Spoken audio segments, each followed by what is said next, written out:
Check it out, guys. For only $24.99 a month, you get all the live TV channels and networks you can handle, basic and advanced channels, premium movie channels, all the sports leagues, even wrestling, boxing, and your UFC fights, okay? You got a Fire Stick, an Android box, an Apple device, another web platform. We can help you. Let's get streaming. Send me a message and check it out today.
Hey, it's TvMike, and I'm dedicating this one to the Dave. And hopefully I get it right, because this is only about my 55th take on this commercial.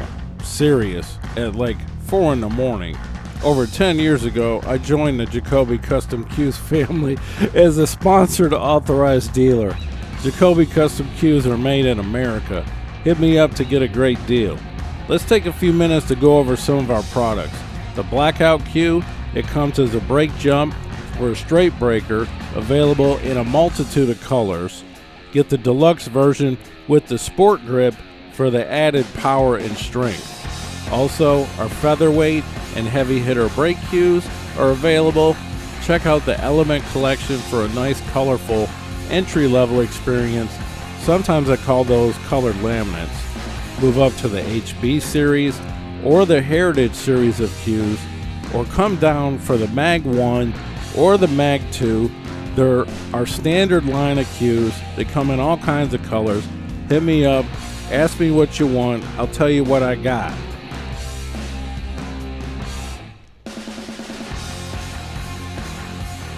Let's move on to some of the shafts. Our Black 4, that's our most recent black shaft, carbon fiber. You can also get a keel wood and all kinds of pins and variants. You got an Ultra Pro, you got a maple shaft. You can check out our original jump cues, maybe the new Nano jump cue, maybe the Extreme Jumper. We got everything you want. Hit me up if you want an extension. I get those out all the time. This is TvMike. I'm an authorized dealer. Hopefully I can close this file out. Thanks.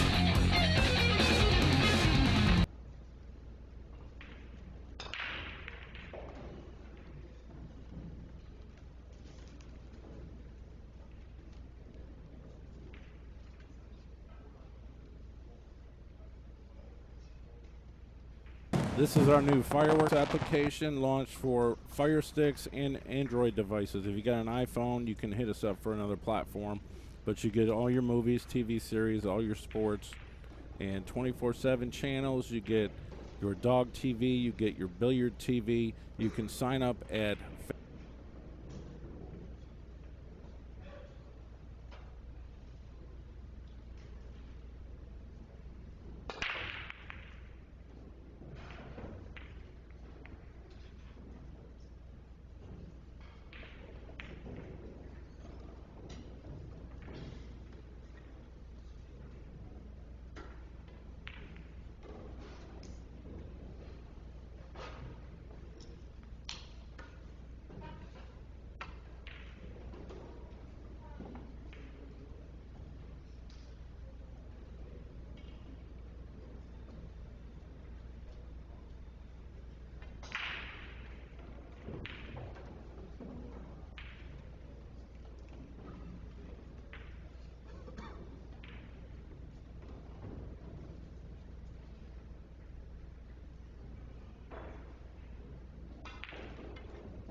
Hola, amigos.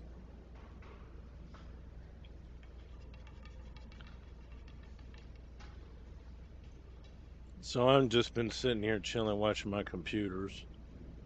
Uh, I did take a nap, and I did take a nap on air, and I did snore on air. Somebody's like, David Katie put this guy to sleep. What the hell's going on? I do these I do these streams from home, like on my couch, essentially. So I can just lay down, close my eyes for a minute.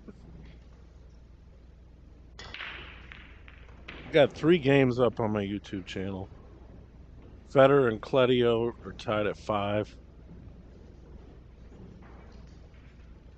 And you got Shane Wolford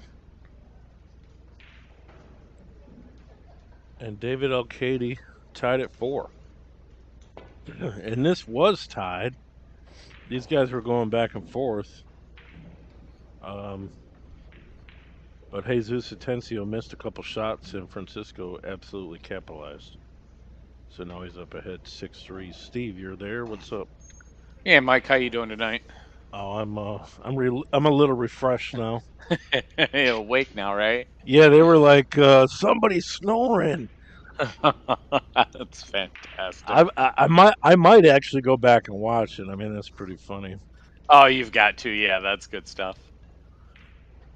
Yeah, like I said, I don't know if you're watching this where you're driving home or whatever, but these guys were running neck and neck, and now Francisco's pulled away a little bit. Jesus missed a couple little, just made some little mistakes, really. Yeah, I glanced at it quick, and I mean, to tell you, I kind of Oh, told there's you wrong. one. I was hoping to see if you had anybody on Shaden Alcady, Shane Oh, Wolford. okay. Yeah, that's my other laptop. Is anybody doing that one? No. I'll jump over there if you want, Um, or I'll stay here. It doesn't matter to me. actually, that laptop, I don't know if I don't know if Zoom works on it. It has a tendency to crash on my old one. No, we'll stay here then. This is my So, new one. yeah, you said these guys were neck and neck, and FSR's pulling away. Yeah.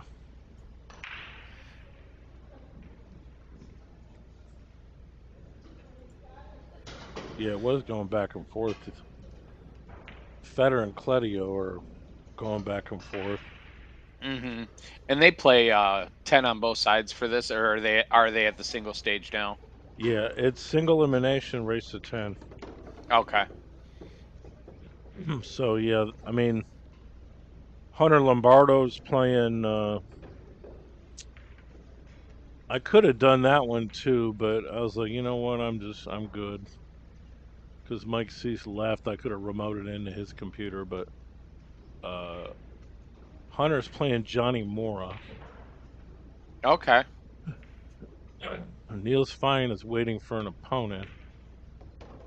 Lucas Werner's waiting for an opponent. Besides that, Yeah, some of the young guys got in here. It's I mean, you get a couple of the real big favorites out and opens the field up for a couple people, and then you still deep runs by maybe a couple people that you wouldn't necessarily expect, but obviously capable players. Jason Shaw beat Thorsten Homan, so he's in the quarterfinal. He's going to play the winner of Federer and Cledio. Okay. That's at 10:30 tonight. They're going to do 4 games, uh, and then in the morning they do the 2 semis. What time do they start tomorrow? 11:30. That's not bad. I could do one of those games. One of them would be on the TV table. Oh my goodness. That's a big miss there, and he got a little fortunate not to get in the side pocket a couple balls ago, and came back from it, made a nice 3 ball to get down back there, and boy, it's just not something you expect him to miss, and just a really big chance to get back in the set. FSR here, I mean, that ball has a tendency to be real springy, and that's what he's looking at. See if he can if he's going to have to either make contact on the 8 or if he's able to hold it and play that 7 in the side.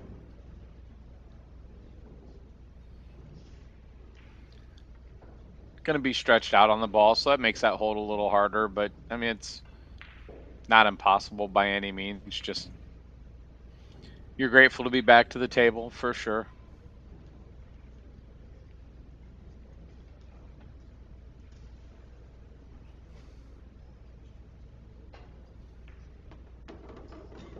And you have to play into the 8 and just kind of take any risk out of the shot whatsoever. I mean, it's easy to come into the 8 hard enough that you'll create the separation. It opens up both pockets, and he's just going to play up in the corner and bounce out for the 8.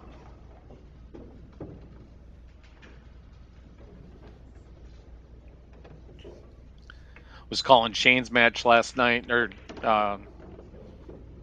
yesterday against Jeremy Seaman, and you know, Shane went after the side pocket a couple times, and the one thing I mentioned was just how much the pros, so many of them will just almost avoid the side pockets like the plague, given the choice. Yeah, I remember. You remember that Earl challenge? Yeah, and then so Earl plays that game with no side pockets, but then last night when I watched him shoot 2 or 3 in the side as well. But I mean, obviously they're there, you're going to take them. But um, you know, Earl's game, I watched the end of that, and he missed that 7 ball and come down between the 8-9. So Earl's in a match that's hill. I know it was on your stream, so you know what I'm talking about. But Earl's in a match that was hill. He plays the 7, cuts it down the end rail, and misses. And he comes back and forth for shape and just dead hooks his opponent between the 8 and the 9. And you know, the opponent kicked and hit the 7, but just left Earl the easy 3 ball out. I just can't imagine how many shades of red his face would have turned if the roles would have been reversed and the ball rolled like that from his opponent to him. He played a little bit better today in the match against the Dave Garvish. But Okay. Dave Garvish played way better than Bucky did last night. Okay. And he ended up beating Earl.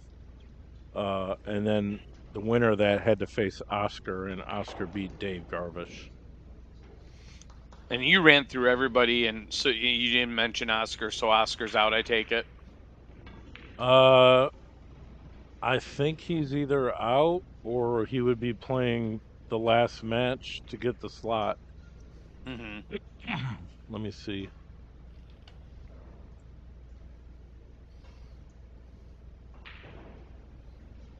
Okay, yeah, Oscar lost to Sanjin Pelavanovic, and that guy's now playing Niels Fyan. It says, well, 8:15. They didn't even put it up yet. They're running behind a little bit. That must be the winner of that gets that other spot against Lucas. Okay. Because there's only one spot available in the final 16. So they haven't even started that I see. Do you know how old Lucas is now? Man, I don't know. The kid's pretty young. I met him a couple of years ago during COVID, Sure. and he was still young then. There's a nice shot. He's going to have some work to do still, but still got over the ball, good pocket.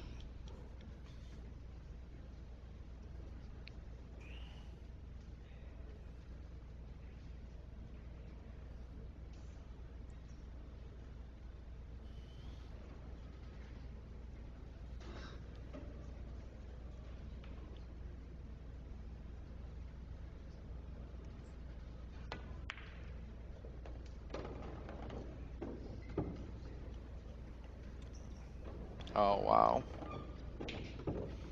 Boy, he went after it. He got real aggressive. Put a nice hit on the ball, just a little overamped with the cue ball.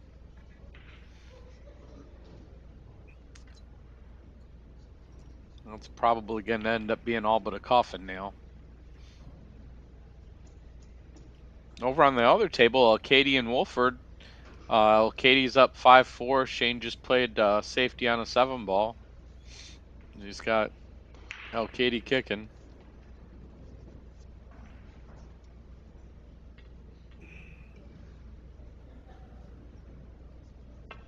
And he sold out a little bit. I think you're going to see this open up to 8-3 unless we see something goofy happen.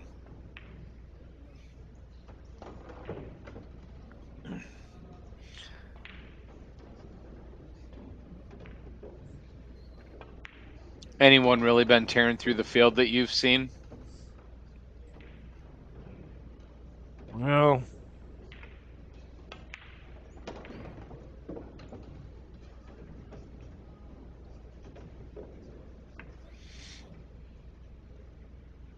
most of these games lately have been really close. I will tell you something. Johnny Moore is playing right-handed again. I heard somebody. So you had the match on from earlier, and I had it on, but it was before they started, and I wasn't watching real close. But I just figured that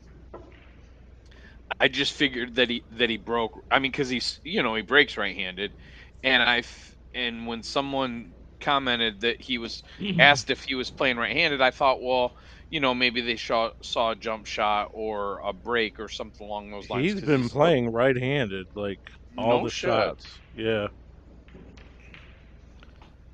That's pretty exciting. yeah.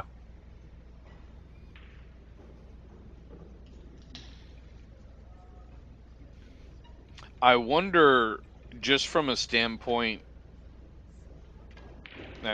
things I just don't know anything about, but I wonder, had he been practicing like that for a while to make that decision, or kind of what inspired it? Is he feeling better? I mean, I know he's got, whether it be the neck or the back problems or whatever, that That's why he switched. moved him. Yeah, and that's what moved Yeah, him to begin with. So, yeah. is he back to healthy then and able to? But you know, obviously he didn't have to learn to do it again or anything silly like that. But I just wonder, did it take a little bit of practice to get confident? I confident would be what I would Right, say. right. I mean, that guy, just to be able to do that, I mean, is amazing, really. Oh, He 100%. went from like shooting right-handed to having to learn left-handed and still playing the same speed left-handed. So I'm left-handed in all things, with the exception of like pool and shooting a gun. And it's just your left and right eye dominant, and that's just kind of where I've always played pool right-handed, but like baseball, hit and throw left-handed, all those types of things. So I can play a very, very little bit left-handed, but god awful. Still, I can make a ball, that kind of thing. Yeah, My yeah. left hand is better than most people's opposite hand, outstretched or something like that. But even me being left-handed, to sit there and think that, to try to learn how to play pool left-handed, I don't think I would. I think I'd quit. I couldn't imagine it.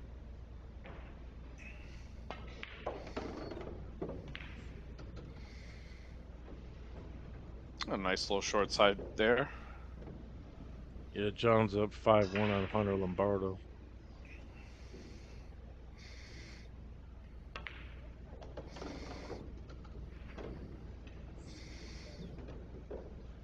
I wonder if he's been playing right-handed the whole tournament. He's having a nice little tournament to still be around, though. Yeah, I haven't. I mean, I only did a couple things with John, really, during this event. So I've pretty much only seen him once or twice. Mm-hmm. FSR in great position to get himself on the hill.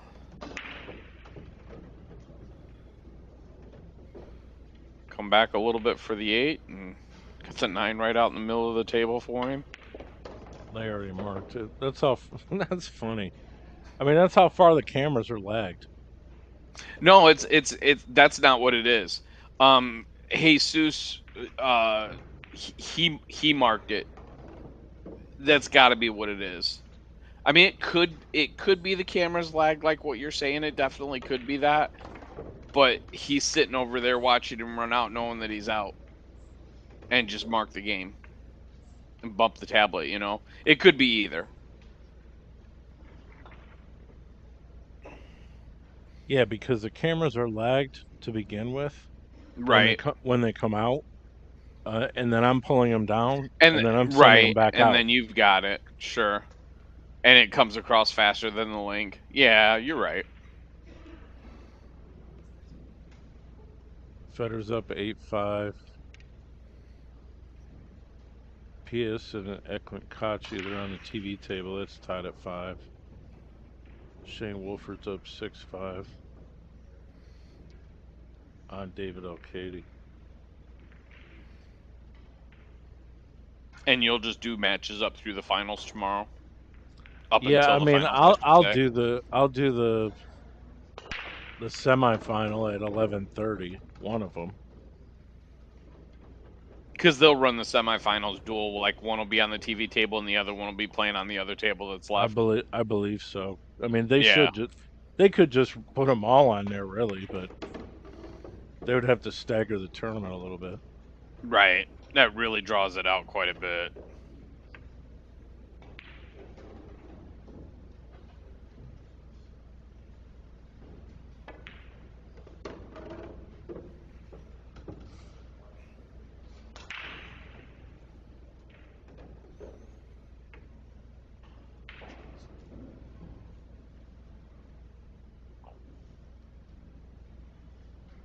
Sanjin and Niels are about to start.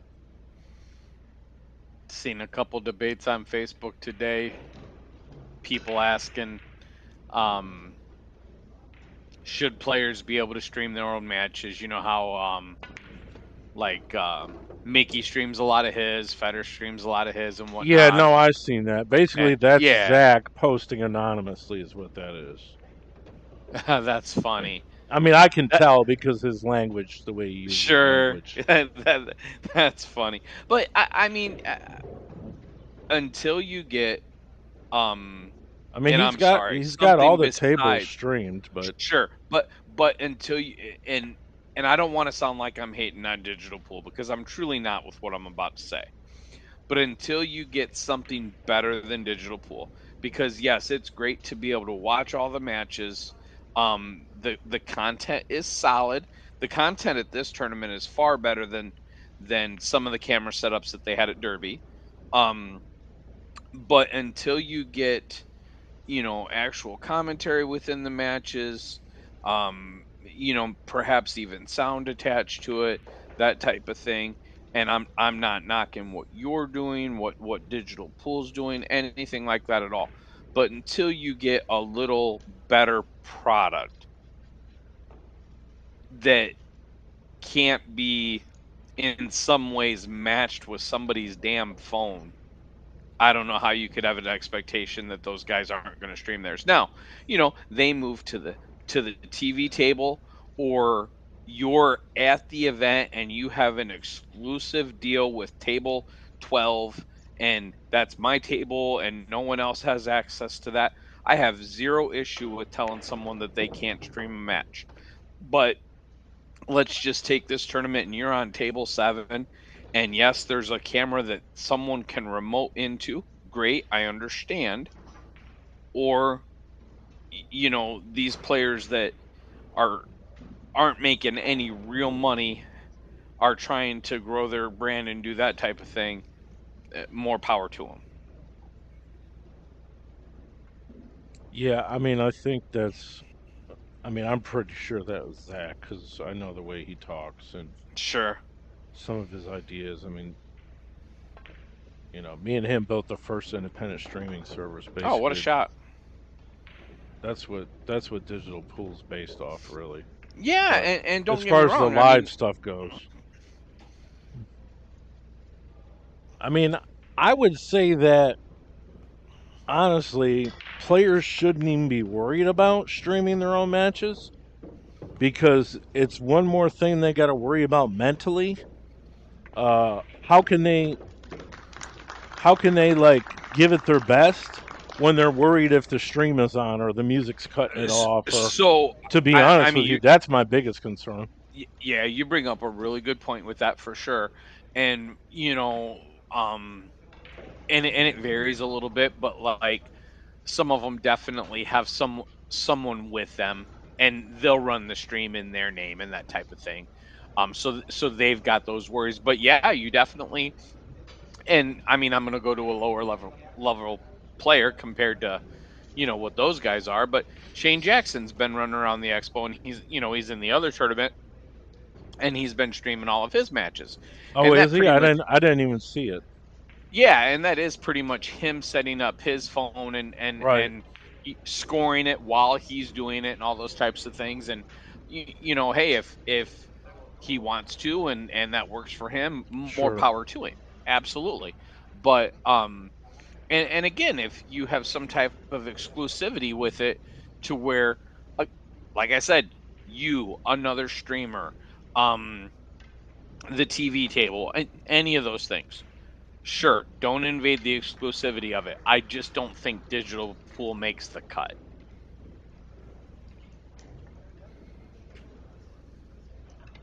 Yeah, well, if he gets all my cameras, it would be a different story. But Well, and because these are Mike, low end res cameras, actually. yes, but even the output that you provide on your camera, which is great, there's still something to be said for that next step of it to where you're able to have a little bit of commentary attached to it and that type of thing. So if it's just going to be a remote camera that they're using for the purposes that they've been using, um just me, I sit on the side of them being able to. And I mean, I'm a photographer by trade, and you can start talking about copyright infringement and having Right, right. exclusivity to Yeah, you something. told me So that. Yeah. yeah, I'm a firm believer in those things. But until you provide something that's, a cut above, I've got no issue. But if it is Zach that's posted it, and he is trying I to believe build. so. Yeah, and he's trying to go through and he's trying to market his, and they get their $20 for the unlimited access or whatever the number is, and that very easily cuts into that nut. And I understand that. I just don't agree with it. Right.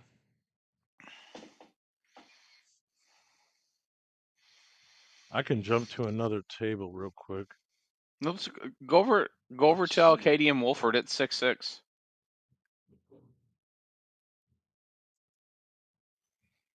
Shane's breaking. Table 5.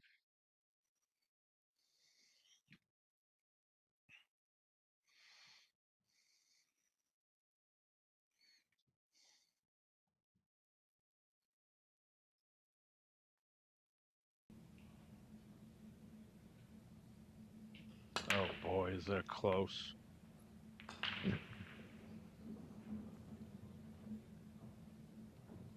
Some of these are different dimensions. Oh, I was just gonna say because your YouTube feed looks great.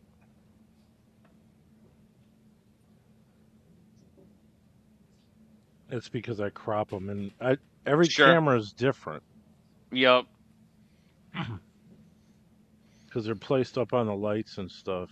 And what file they're pumping everything out at, and like you said, resolution on it and everything. Yeah, yeah. But yeah, we've got quite a set here with these two. 6-6 between Alcady and Wolford. Wolford just broke and came up dry. Here we are with Alcady's shot. Gonna play safe and roll it behind the 5 there.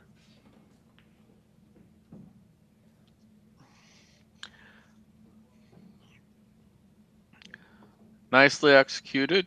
Good and tight to the 5, leaving Shane a kick. The 9's big from where he left it as well. It was a really good shot. I'm just going to leave it here. It looks sloppy, but I'm just going to leave it here. It's better than the super zoomed in view. Oh yeah, that's fine.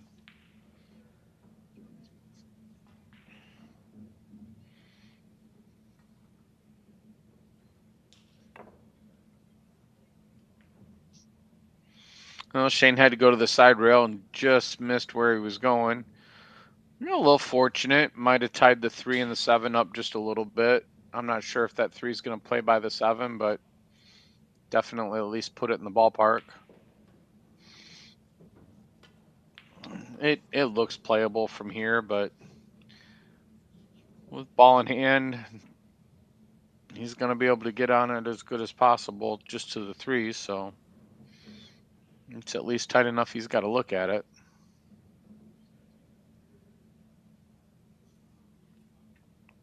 Now, I think this is where in the tournament that we were talking about yesterday, where guys finish 7th, 8th, and get like $3,000. Right, right. So you got to make it this far just to almost cover your expenses. Yep.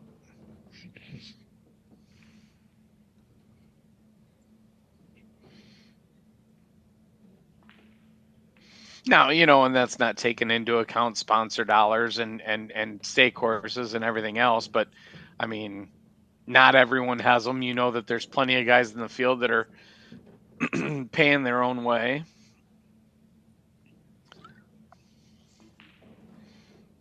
And then just the difference in everyone's nut. I mean, now Katie's nut to get here versus Shane's is a little different. I mean, I would say that some of these guys, El Katie, he might even be sponsored by his country. Right, right. I know that it's just so different when you get into Europe and even into Asia for some of the things, how it's supported and how much it's celebrated. That's fantastic. Good for them.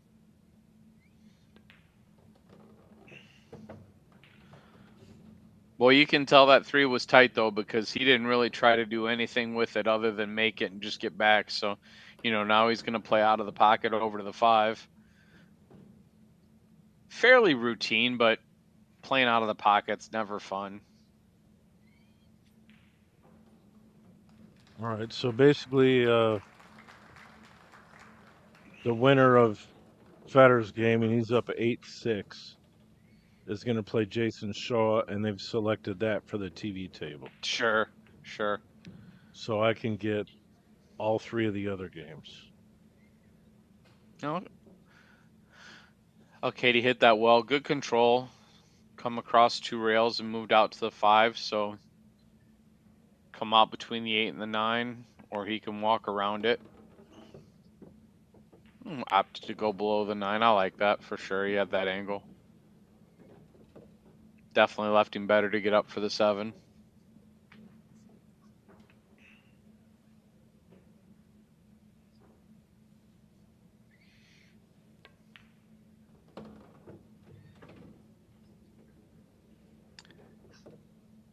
And with that, you're definitely looking at relatively routine out. It's going to put El Katie up 7-6 and breaking.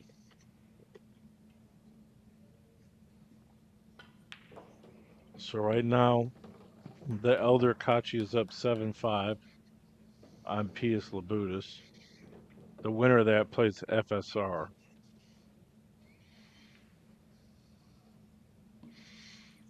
And then the next one, which is the bottom side of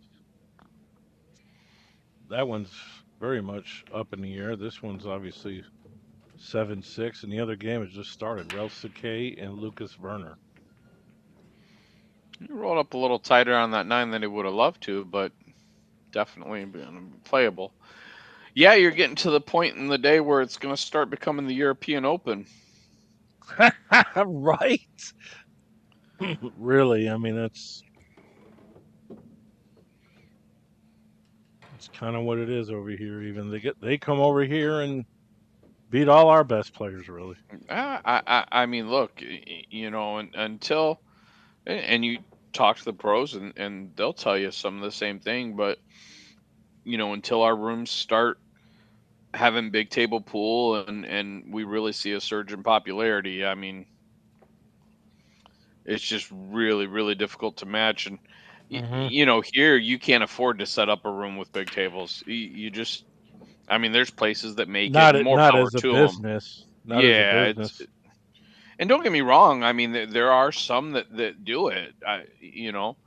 And it's obviously it's a split. They're going to carry the bar tables as well, but Michael's down in Cincinnati has a good number of big tables. You've got Fiddlesticks in Canton has a good number of big tables, but there aren't 5 rooms in Ohio that do.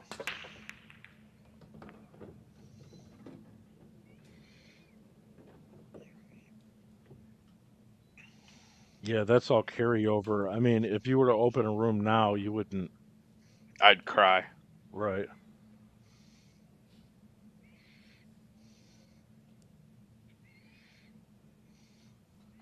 Not only the startup cost, but just the footprint that you have to carry and the square footage cost to operate a space. It's brutal.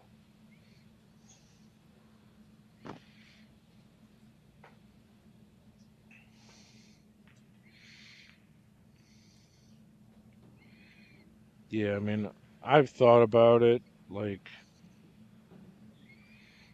somebody doing something with me. I mean, if anyone could put on big events, I mean,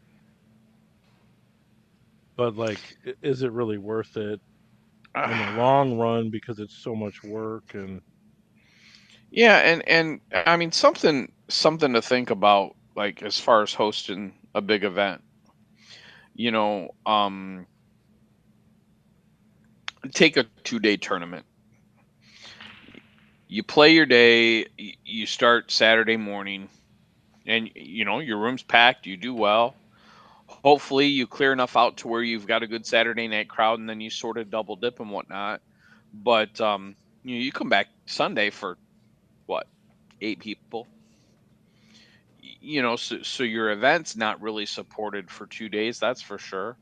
And just a pool hall is really going to make it if you can provide a really good social club with it as well. Again, I'll use Fiddlesticks as yeah, kind sure, of yeah, that's a you, very you know good, that's a good model. and how often do they run tournaments? And they do. I mean, there are tournaments there, but you know, do they run near the same amount of tournaments as Buckeye? And they're both great rooms. They No, just they he's just not even operate worried differently. about trying to interfere in his Right? regular He Saturday can't. night. He He's Yeah, like, he runs a I'm tournament on not doing Saturday. He's that. going to lose money. Yeah, I'm not doing that. All them college kids and date Yep. nights and whatnot. But yet he's been able to maintain a nice space, and he's reinvested in it and kept it up to date, and updated the tables, and just, yeah. I mean, I'd love to have something like that 15 minutes from my house. Right.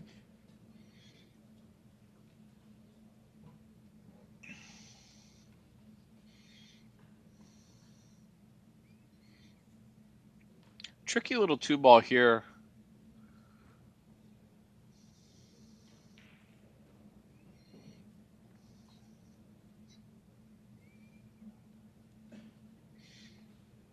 It's tough to take the cue ball down below the 3 to get cover.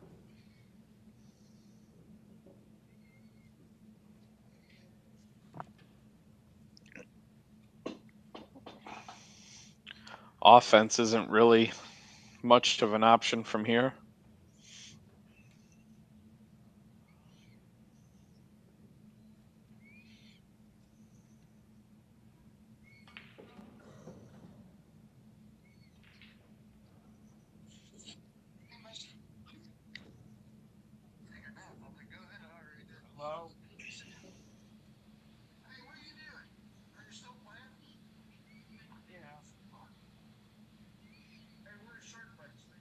Yeah, if Alcades stumped, I'm not going to pretend to tell you for sure what he's going to do.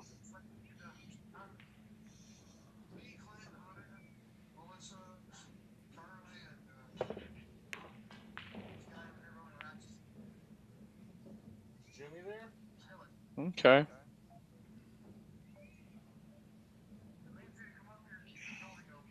He definitely could have done worse. I want to go to bed. What are you talking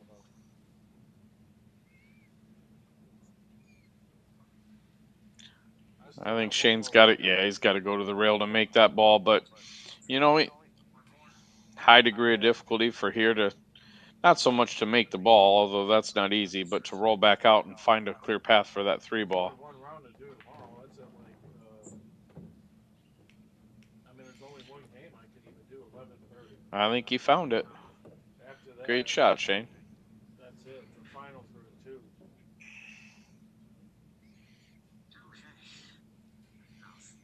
2. Put a good stroke on this ball, come out for the 4, and you're working with a nice, clean, open table.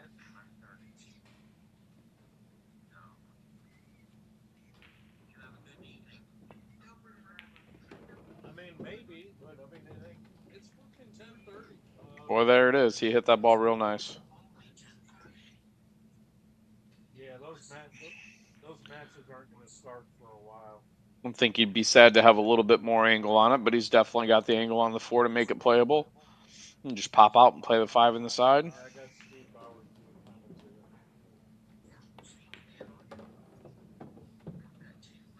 commentary. I'm not shooting.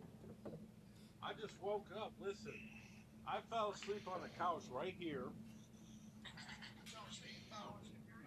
And they were Landed a little steeper than he'd like to be, but somebody fell asleep. Work over to the 6 and come back for the 7. On a stream looked like David L. King.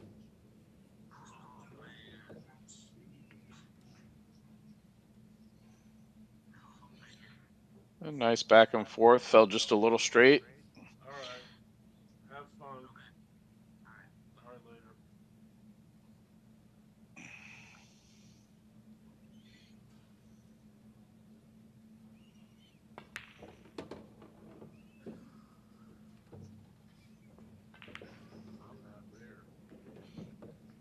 And just did a real nice job of taking advantage of the angle that he had and worked his way out to the 7 nicely.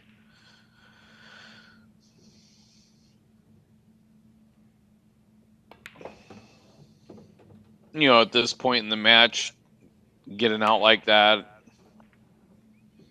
definitely make you feel good. And hopefully can turn it into a nice break. But we're about to see come back for the 9. Should see 7-7.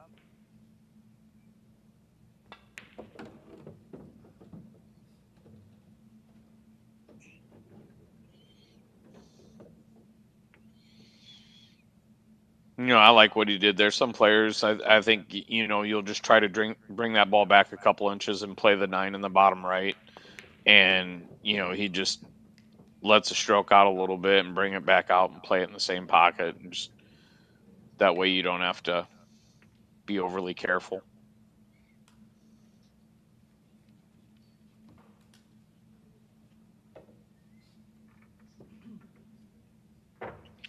So here we are, 7-7 with Shane to break.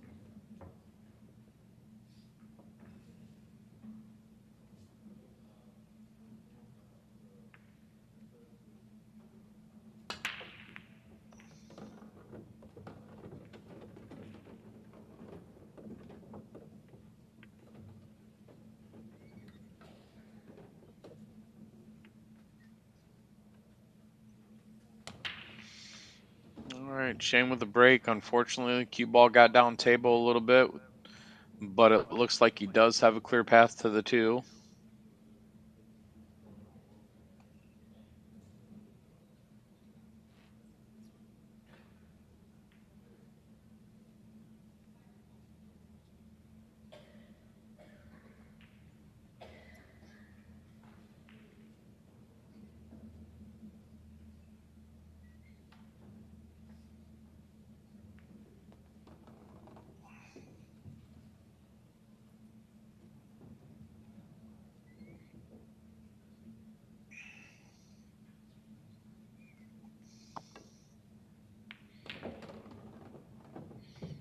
All right, Shin came with a nice ball there.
Yeah, pretty unfortunate miss for Shane there. Let Al-Qaedi back to the table.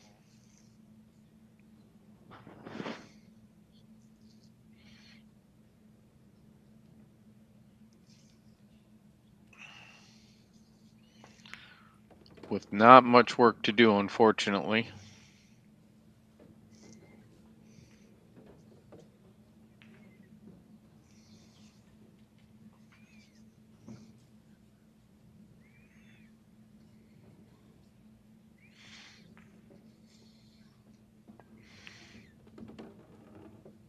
Some of these matches I've got really no horse in whatsoever. But in this case, this is an easy one. Team USA all the way.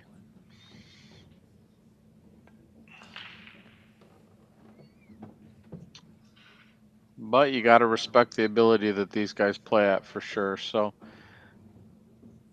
Al-Qaedi does what he should from there. Definitely got out. So we see 8-7, and I believe it's his break.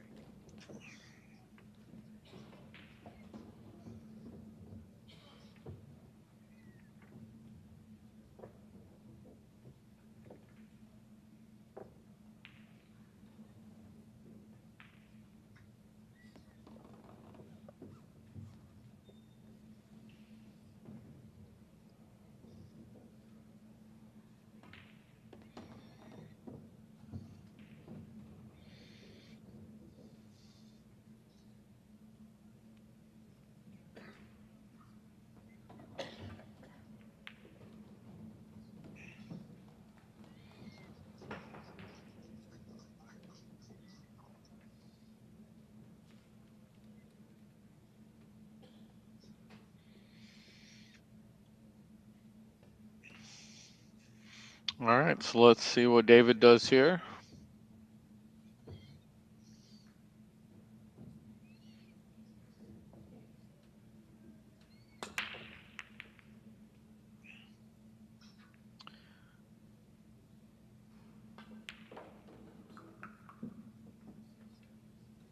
Well, if you're Shane, just exactly what you'd hope to see, dry break. It was some work to do, but always good to be in control of the table.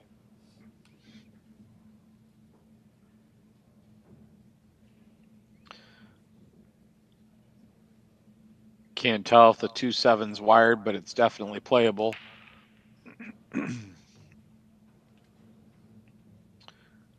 But he's got some work to get back to it.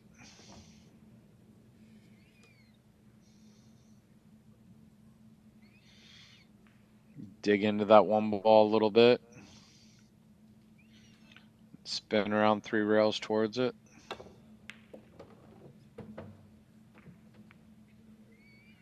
Yeah, just a lot of traffic there, but we're about to find out how playable the 7 ball is.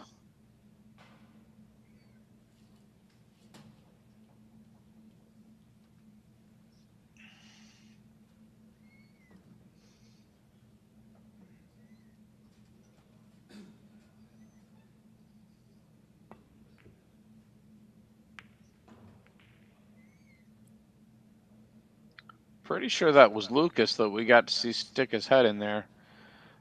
7 ran a little high on him, but Shane didn't get overly aggressive with positions, so left El Katie long.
All right, El Katie going after the carom. He hit that ball nicely.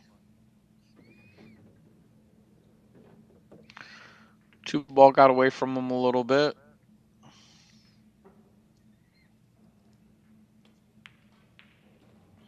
Playing the carom from that far out, it's just so hard to control the other 2 balls. I mean, you got to watch your position on your cue off the 7, trying to estimate where the 2 ball's going to end up. Just a lot to ask for on a shot like that, but again, control the table and can definitely work his way into a safety from here.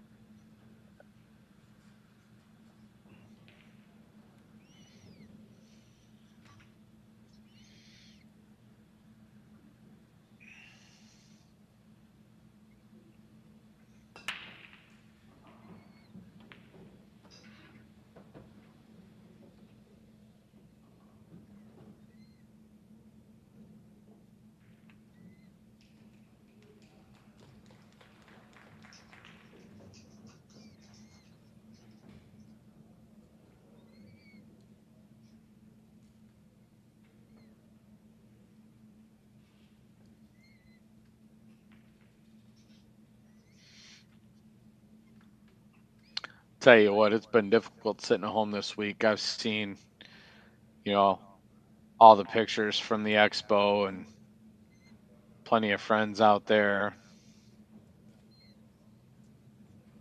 Such a fun event. Everybody chasing that same $5,000 that's been up for how many years for 1,000 players to go after. But in all seriousness, just the camaraderie and the action throughout the week is pretty incredible. It's a fun tournament.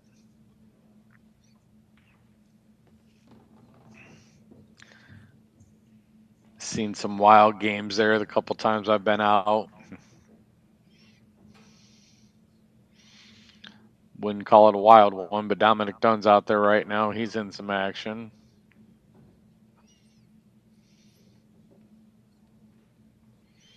Yeah.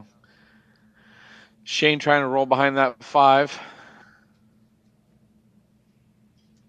It leaked out there a little further than he would have wanted, but I think he did the job.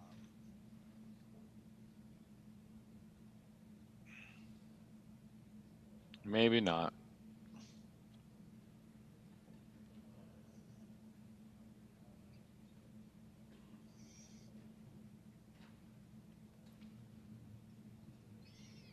If he did, I think you're just going to see it. See how Katie just thin that 2 ball if that's what he's able to do. Just pop it back out in line with the 6.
You know, here's where point of contact's so important. Just the difference of selling out,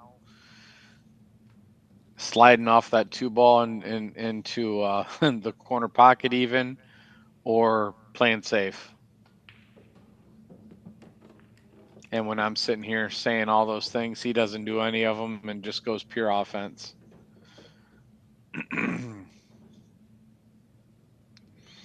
I guess I should have paid a little more attention where he was aiming to. But Shane played a great shot right there.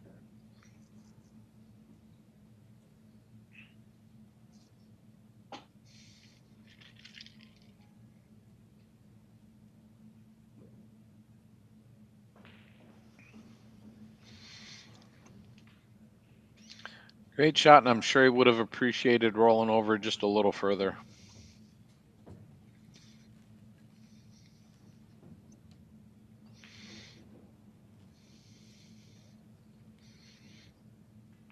Especially at this point in the match, every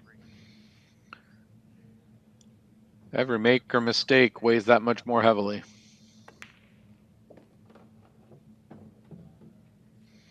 And he just comes up with a real big ball right there. That's a great shot.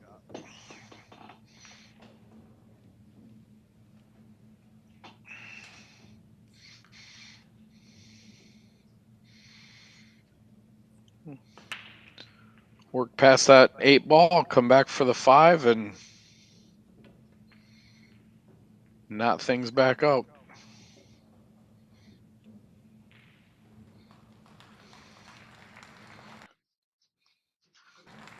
It's where Shane wouldn't mind being right-handed.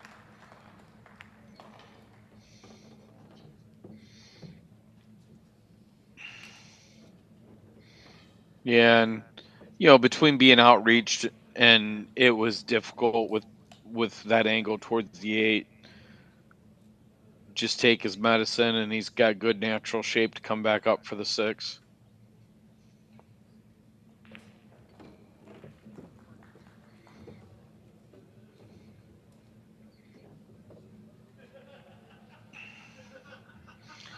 Gonna have to come with one more ball here, but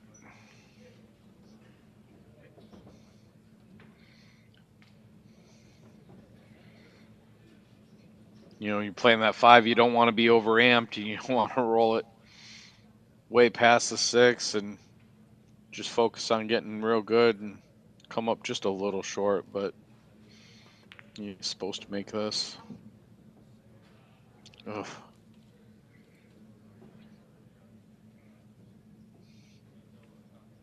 Definitely difficult.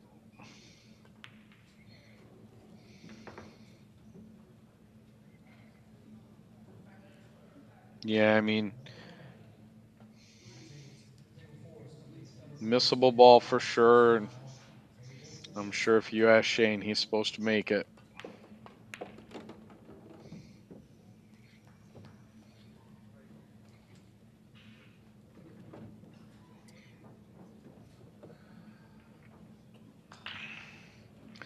A little straighter than Alcadi'd like to be here, but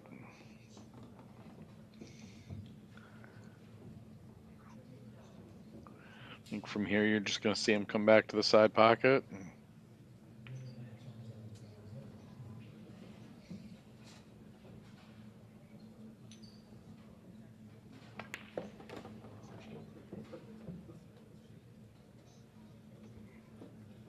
When I said side, I also meant corner.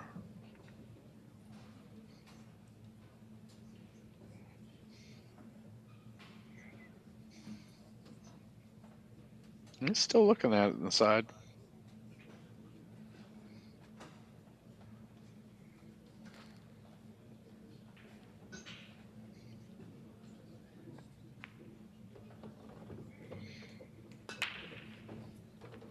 Oh, nice tap from Alcadi, and first to the hill, 9-7 with Shane breaking.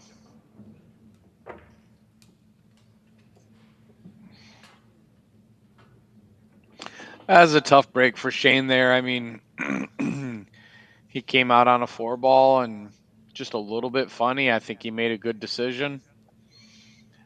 Left himself that table length 5-ball, and Unfortunately, just didn't get through it quite as much as he would have wanted to. Tough 6 and overcut it a little bit.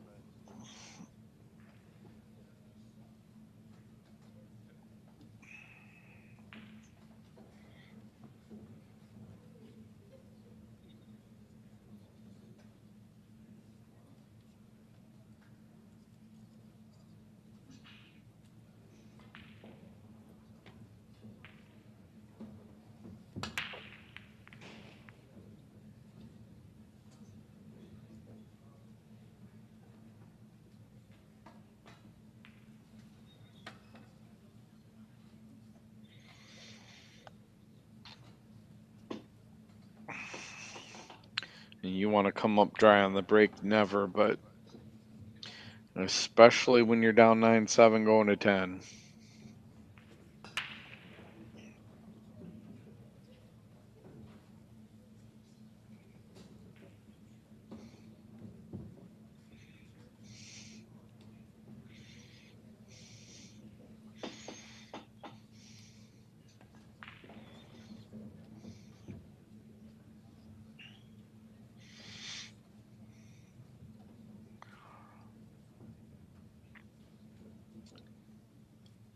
And unfortunately for Team Shane, okay, he's got a real nice look at that 1 to move down for the 2.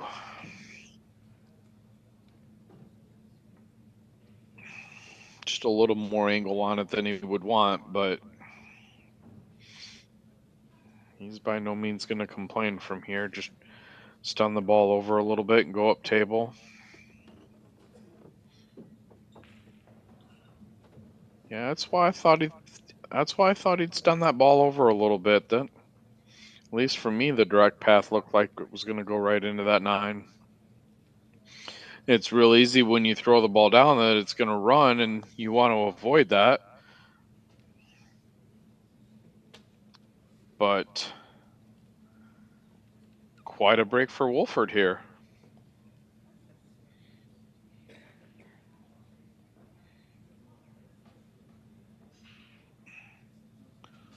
We'll see what he does on this kick shot, and if he leaves Shane anything to work with.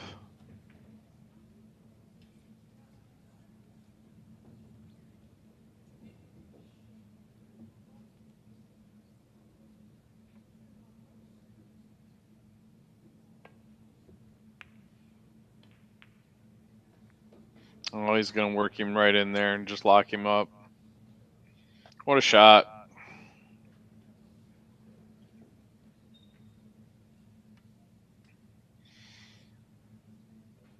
Absolutely his best case of where he could end it up. I mean, you know, for sure he's playing that side of the 2 ball and hoping to use that 4-9 as a wall there, but to get wedged into it like that. Rolled pretty well for him, for sure.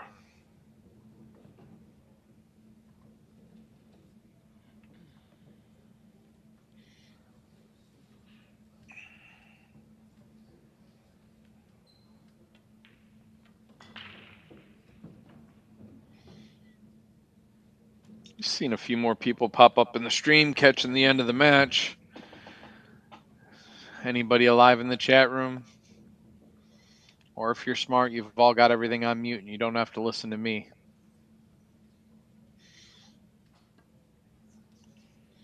I tell you what, Katie really got Shane in a bad way here, though.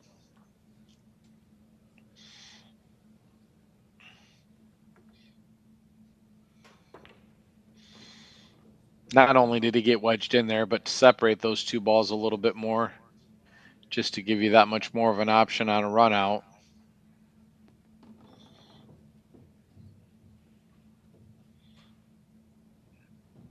Shane going to come 4 rails into it, maybe 5 off the end. Gonna catch a rail, yes, sir. Get over there. Oh, wow.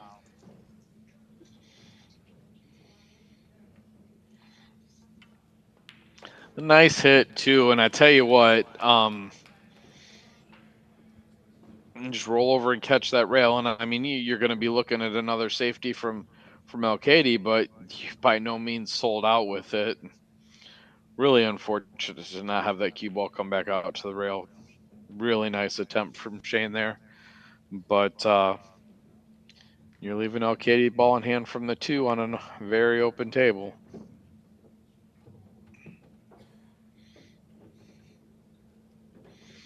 Managed to fall on the wrong side of the 3 here, though.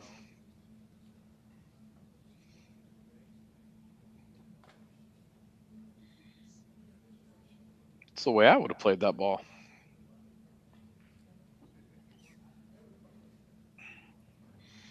You know, with that 9 there, that's that much further that he's got to travel to get to it. And that'll put him on the wrong side of the 5, so he's going to have to draw into this tight.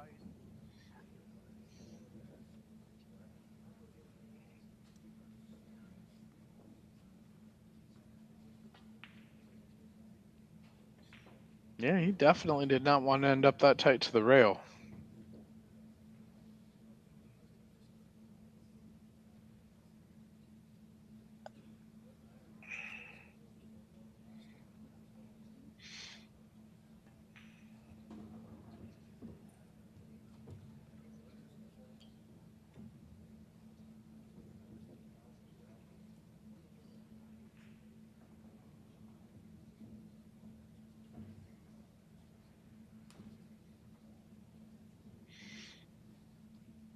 Obviously, you know, El Katie on the hill, both players taking their time, trying to measure everything out.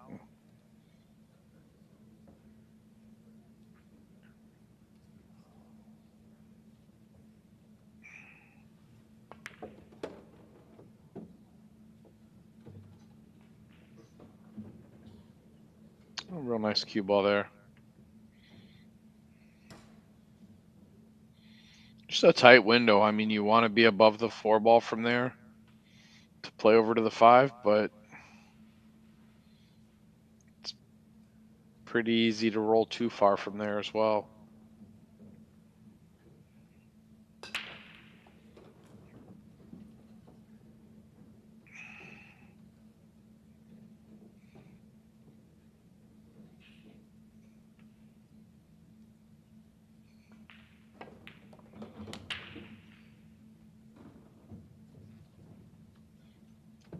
Well, that rolled pretty good for him. You fight through all that and land on that 5 ball.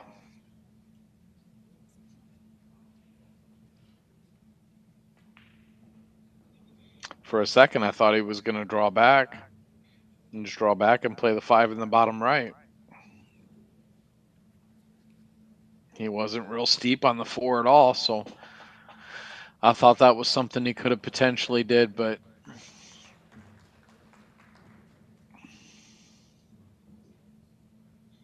if I knew that's where I was going to land, that's definitely where I'd play it too.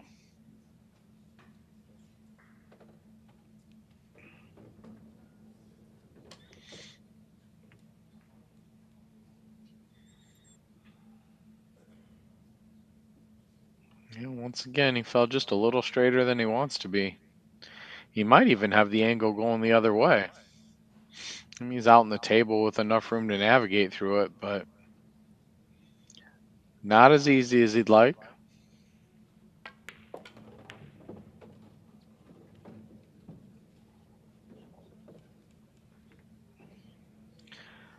Of course, when your cue ball's that strong, I don't think it matters. Great shot to get back there. A small target area anyway, and he played that very nicely.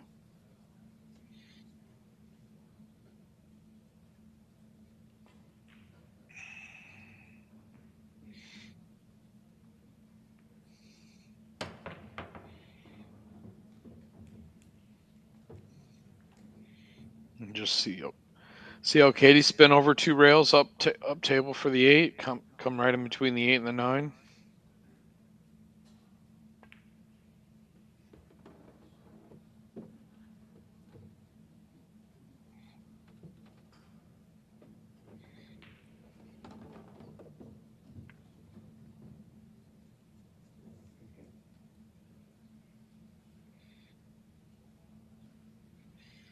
Yeah, A little more work than he'd like to do here.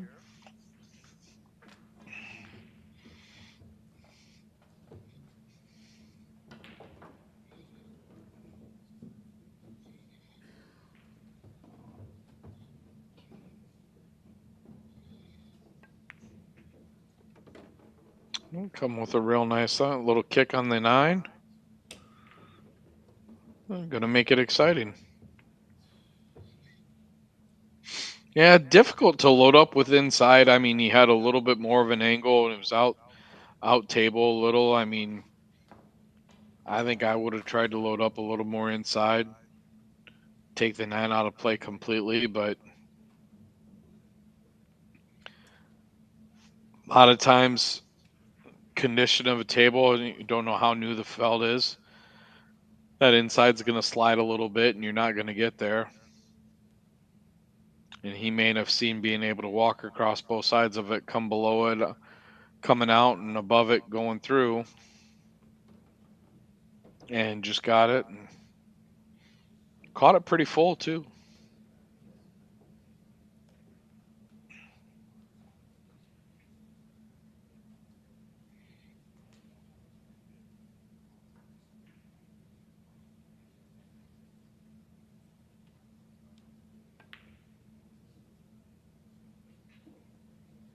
Nice clean table length safety.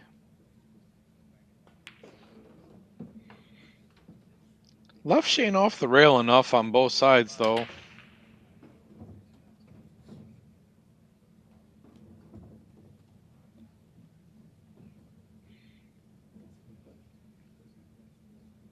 You know, I could be really wrong here, but I think at this point, I think you're going to see Shane go to straight back.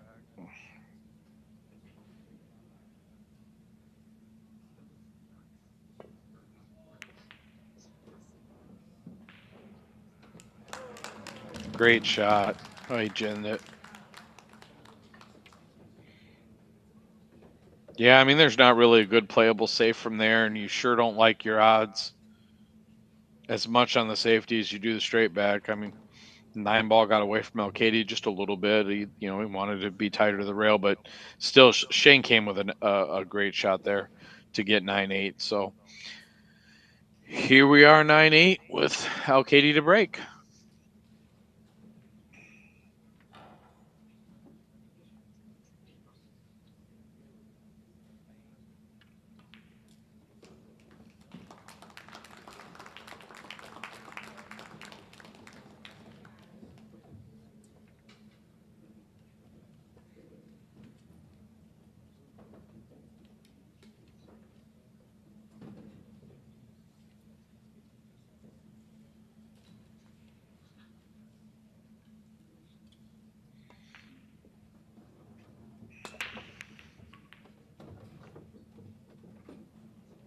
All right, Katie gets the 1 down right away. Pretty nice looking table with a look at the 2. Definitely got some work to do to start, but I believe that 4 ball hanging in the hole is playable.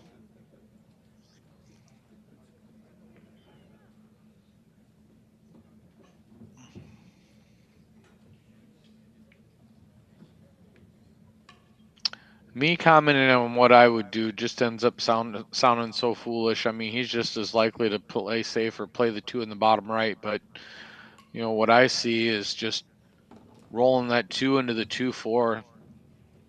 I go at it pretty soft. You've got the 3 there to stop.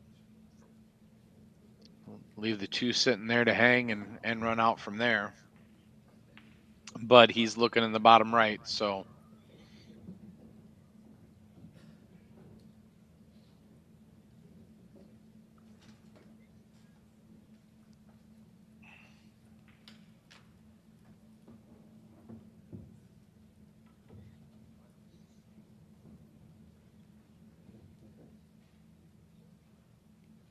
Pros just are not a fan of rolling the ball either, so I think we see him go after the bottom right and get on the 3 from there.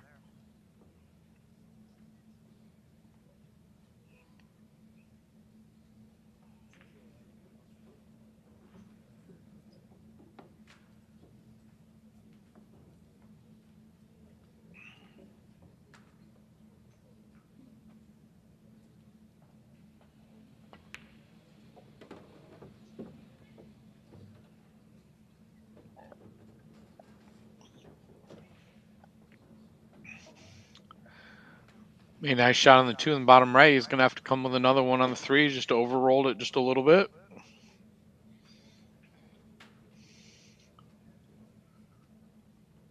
Landed on the 50-yard line of the 3 ball, but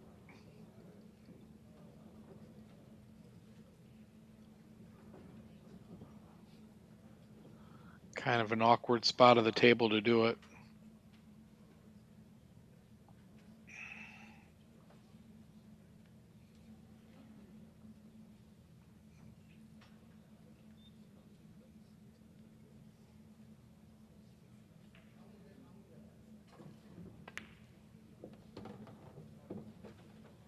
Real nice shot there. Pops back out in good shape for the 4.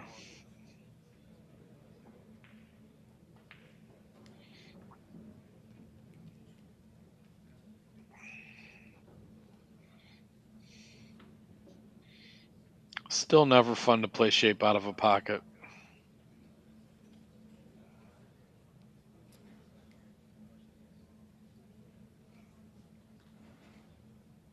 I don't care what level player you are, you'd rather that forward just about anywhere else.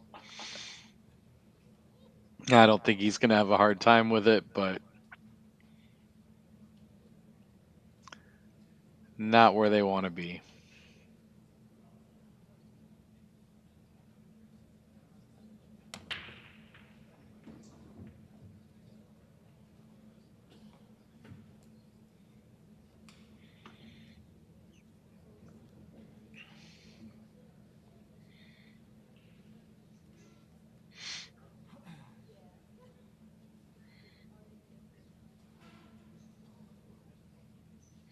The thing that I see with this is what you don't want to do, and what can be a trick. You don't want to contact the 5.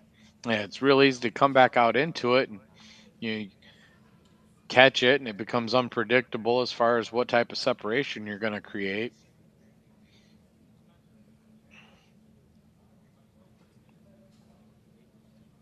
But your point of contact on that 4 has such a bearing on what the cue ball is going to do off the rail if you go into it that way at all. So he just decides to put a really nice kill shot on that little kill stroke and caught the 4 pretty thick and left himself short side for the 5.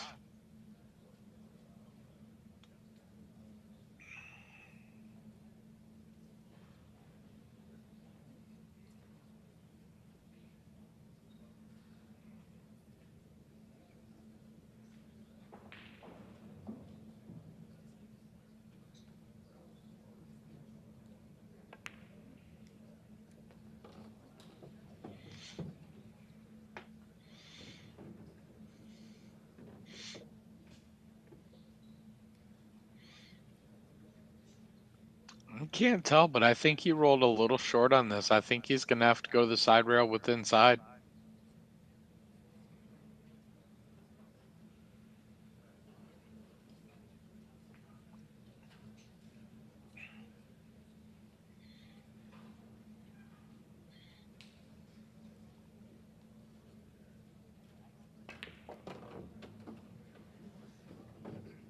He came through it nice. you're not you're never happy with that being on the wrong side of the 6 there, but especially with the 9 as it sat in the middle of the table like that, that became a pretty big ball.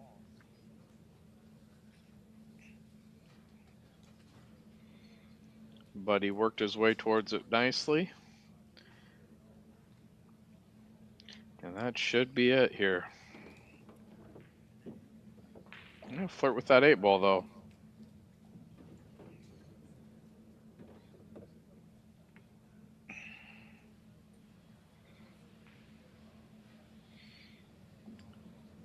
Okay, they make it a little bit exciting at the end, but unfortunately, I don't think it's going to be quite exciting enough.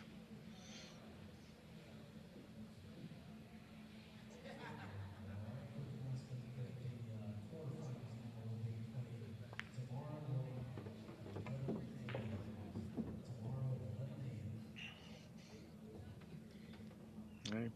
Popped out and across real nice for the 9. Just the shot you want to close things out on.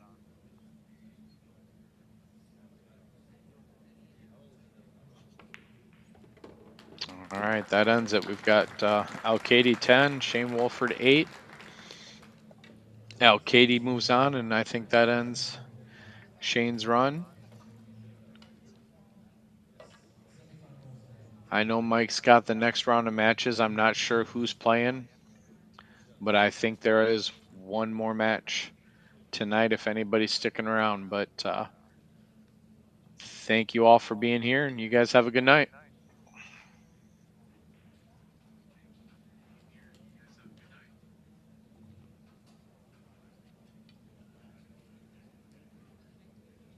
Yeah, the winner of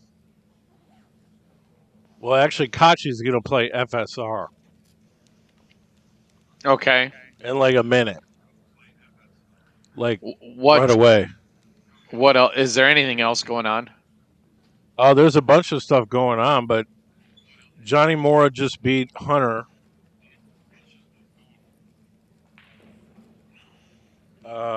The other game is at 4-3, and then the other game of that is at 2-2. What are those? Sanjin versus Niels, and Relsuke versus Lucas.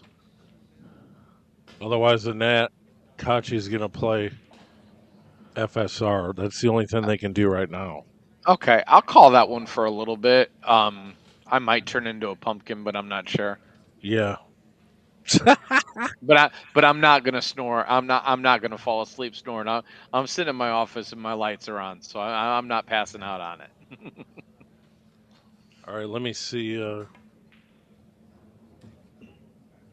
That's going to be on table 11.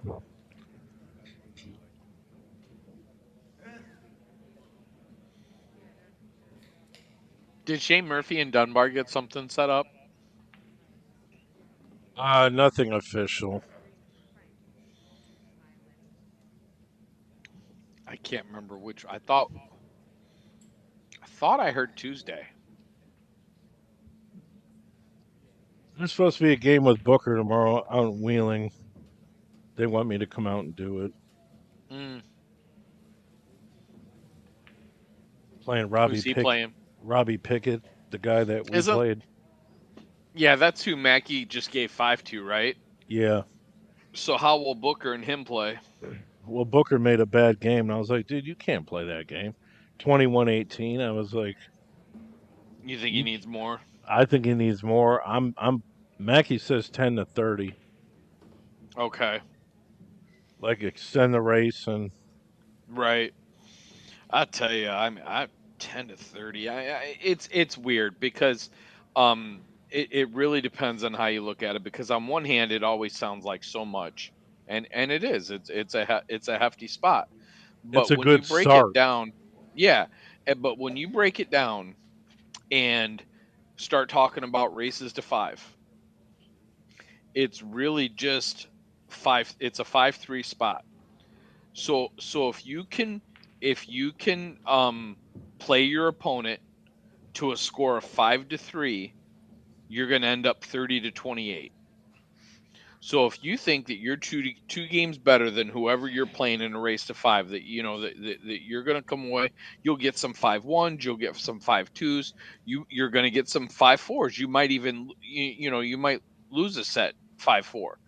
But ebb and flow, and if you think you're 2 games better in a race to 5, you can give 10-30. But then you have to fade the the human factor. Holy shit, I'm down 10 to You're going to start. get tired and Yeah, it's hard. well, I mean, if the opponent gets if the guy getting the spot gets the first 2 or 3 games, he's feeling good. I tell you what, I That's the played confidence booster. absolutely. I played a guy from Michigan. He comes down on Wednesday and we play a set before my team tournament, and I gave him 7 going to 30. And the first time we played, it was 12-2 him. And I mean, he got out early. He was playing well, and and I was only giving up 7. Well, next thing I know, like you said, you lose those first couple games, and it becomes pretty daunting for sure. Yeah, the heat's on you.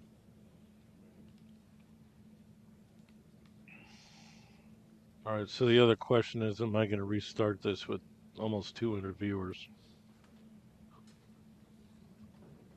Is that what you're showing right now? 200 viewers on that stream? 100, well, they're dropping out now, but. As I say, I mean, at least on the YouTube stream, I only see 4. No, on this one, Oh, no. 111. Yeah, because what's I'll this one restart the titled? stream, guys. I'll restart the stream. Come back to the channel in 3 minutes.